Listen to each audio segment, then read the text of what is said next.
Okay, autoimmune disease, that was the last talk I did.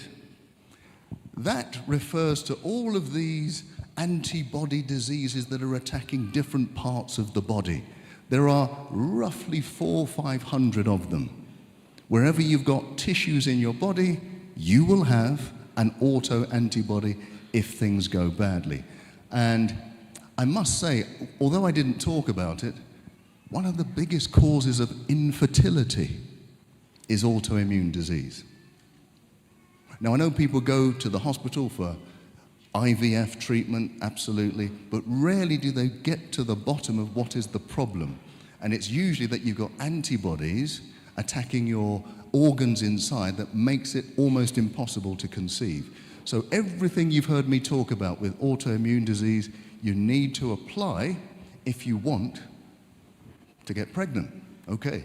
Now, you've seen my details. I'm hoping that in 9 months I'm going to get lots of communications of people telling me, yeah, we have a child. So it's possible, believe me. Now, some of the big things that you need to do to get rid of autoimmune disease is get rid of milk, because milk is one of the key factors that generates these antibodies. Deal with stress. Make sure you avoid refined sugar. Have high doses of vitamin D. If you do that, you have a great, great chance. A bit like a little boy called Bart Simpson, don't have a cow man. Stay away from the milk. Okay. Now, this is increasingly a problem on this continent of Africa. Didn't used to be.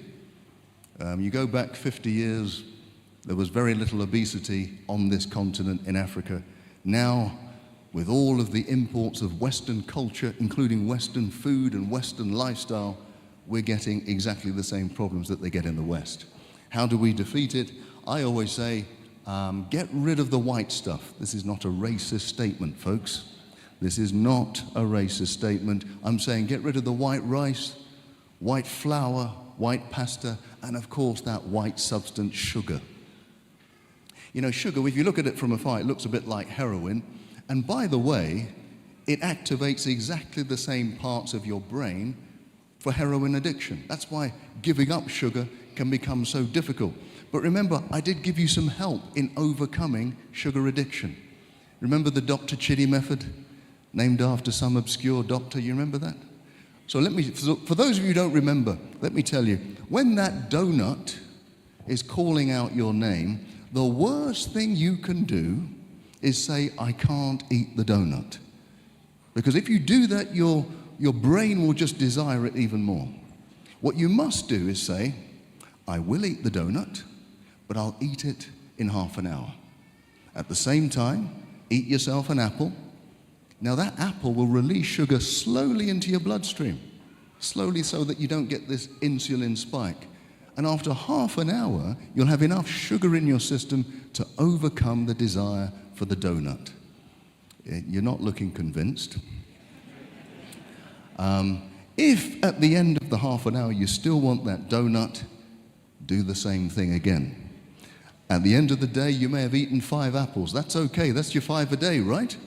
But even if you fall off the wagon, even if you succumb to the donut, I guarantee you will eat it less frequently than if you didn't try the Dr. Chidi method. What does Dr. Chidi stand for?